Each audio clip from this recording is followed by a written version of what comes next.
Hello everyone, so today we will start another unit of this strength of material, that is torsion of circular shaft. Torsion, or you can also call it as twisting moment. Torsion को ही हम क्या बोलते हैं? Twisting moment. Okay. Now from the name itself you can understand that this is a moment. Moment means couple. Okay. And what is a couple? Couple की definition हमने देखी है. If equal and opposite force are applied at a certain distance. Okay. So this will create a moment or this will create a couple. और इसका magnitude कितना होता है? इसका मैग्नीट्यूड भी हमने देखा है. This is nothing but P into A. That means the force, the magnitude of the force into the distance between two is nothing but the moment, or you can also call it as couple. Getting this or not? Okay. Now this couple can be either a bending couple or it can be a twisting couple. ये couple bending couple भी हो सकता है या फिर twisting couple भी हो सकता है. Now how would you know that whether this particular couple is a bending couple or a twisting couple? Let us first understand this thing. Okay, now let's suppose I have got one beam. Okay, and a link is here, और इस link में मैं एक force लगा रहा हूं. Let's suppose P force is applied on this particular link. Okay, now what is the effect of this particular force P on this particular beam? इस P force का इस बीम में क्या इफेक्ट है? तो इसका इफेक्ट देखने के लिए हम क्या करते हैं? We apply equal and opposite force here. इसको बीम में हम ट्रांसफर करने के लिए क्या करते हैं? इक्वल और अपोजिट फोर्स लगाते हैं.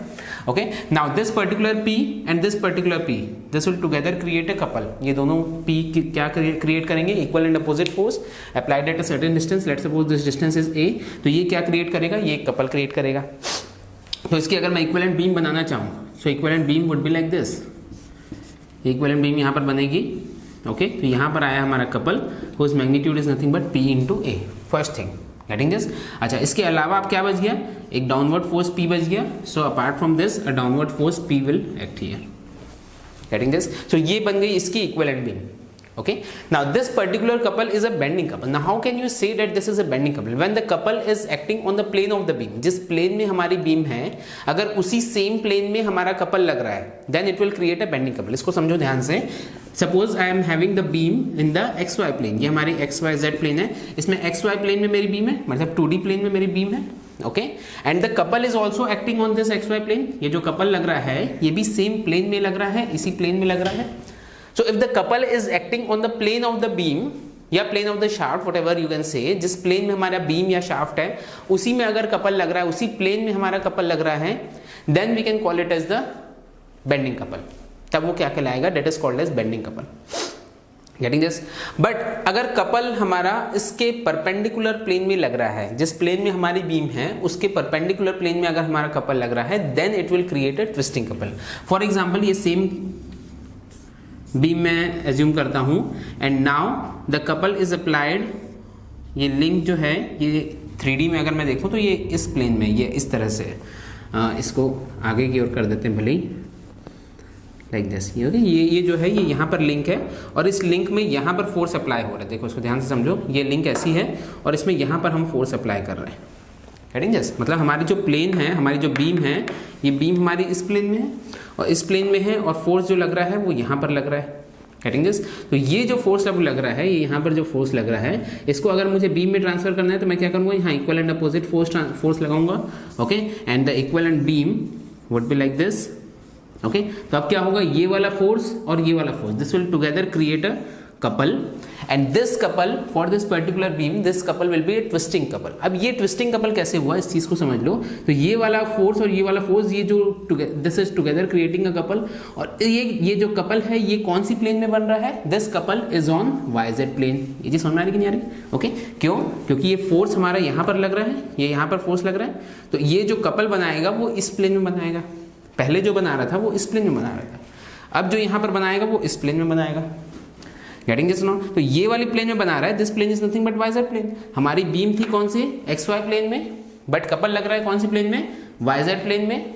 Getting this? नॉट? तो इसलिए ये जो कपल रहेगा, this particular couple is nothing but the twisting couple. तो ये डिफरेंस होता है बेंडिंग कपल और ट्विस्टिंग कपल में. वेरी इंपॉर्टेंट टू अंडरस्टैंड कि अगर हमारा जो कपल है that is acting on the plane of the beam, then it is known as the bending couple.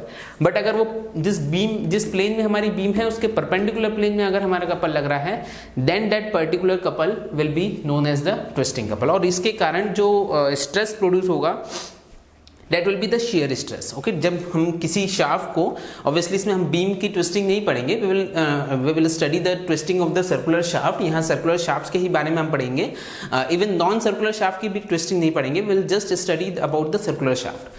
Okay, तो सर्कुलर शाफ्ट की जब हम ट्विस्टिंग देख रहे हैं, when we are applying a force on the twisting couple on the circular shaft, it will produce a shear stress. तो वहां पर क्या प्रोड्यूस होगी, एक शियर स्ट्रेस प्रोड्यूस होगी.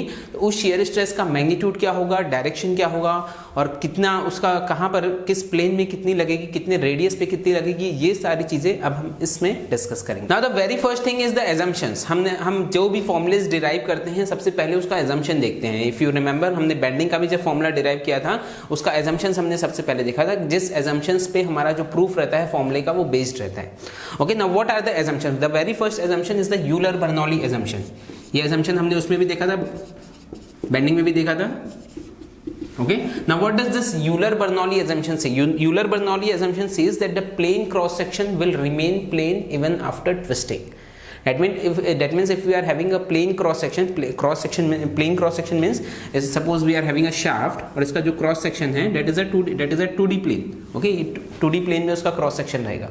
Okay, तो this plane cross section will remain even after twisting. Twisting के बाद भी प्लेन रहेगा. इसका मतलब क्या हुआ, इसका मतलब ये हुआ that there will be no warping or twisting in this particular cross section. ये इसका implication है. This particular assumption implies that there is no warping and no twisting on a particular cross section even after the torsion moment or torsional moment is applied. Okay, so this is the first assumption. Second assumption says the twist along the shaft is uniform.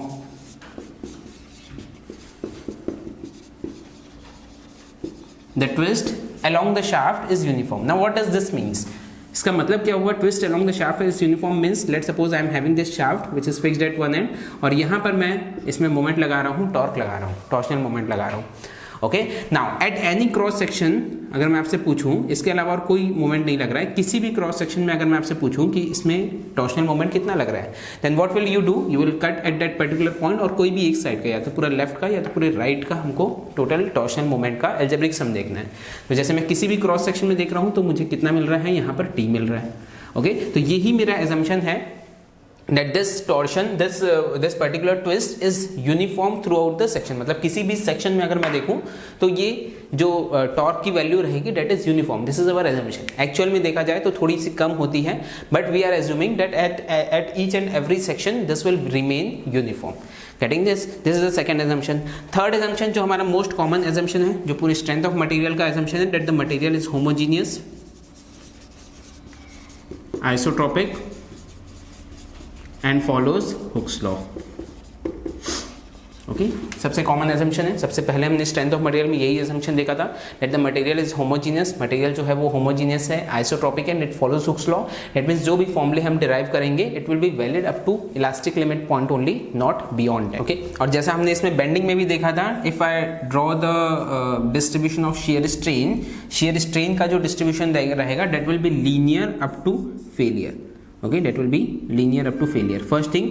And second thing जो इसमें थोड़ा सा slightly different है from bending, उसमें क्या हुआ था कि एक साइड हमको पॉजिटिव मैक्सिमम मिल रहा था, एक साइड नेगेटिव मैक्सिमम मिल रहा था, बट हियर बोथ साइड हमको सेम साइन का मिलेगा. Okay, this is the shear strain which we are denoting it by phi. This is linear up to failure. Phi या फिर गामा से हम डिनोट करते हैं शियर स्ट्रेन को. Okay, this is linear, this curve is linear up to failure. Okay, so the distribution of shear strain is linear up to failure. Okay, next assumption, all radii remains straight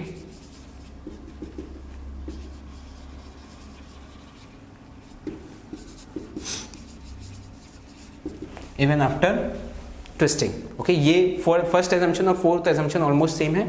all radii remains straight का मतलब क्या हुआ, यहाँ जितने भी radii है, okay, ये even after twisting this will remain straight. That means same चीज इसमें हम अप्लाई कर सकते हैं that there is no warping और ट्विस्टिंग, क्योंकि अगर थोड़ी सी भी वार्पिंग या ट्विस्टिंग होती है तो ये जो रेडियस है ये हमारे बेंड हो जाएंगे. Getting this not? Okay, so this is the fourth assumption, all radii remains straight even after torsion. Okay, that means there is no change in shape of the cross section even after torsion. Getting this? Next is the shaft is uniform circular section throughout. The shaft which we are assuming is of uniform circular section through out. Okay, ये सारे assumption हम देख रहे हैं। इसका मतलब क्या हुआ कि जो भी हम फॉर्मूला डिराइव करने वाले हैं, that formula will be valid for this particular conditions only. okay, तो uniform cross section, uniform circular section के लिए ही वो फॉर्मूला रहेगा। ऐसा नहीं कि आप कोनिकल सेक्शन के लिए उसको लगा रहे हैं। Okay, the cross section should be uniform through out, तभी हम ये फॉर्मुलेज जो है वो अप्लाई कर सकते हैं, अदरवाइज नहीं कर सकते। Getting this? So the shaft should be of uniform cross section through out. Getting this? So these are all assumptions, and based on this assumption, now we will derive the torsional equation.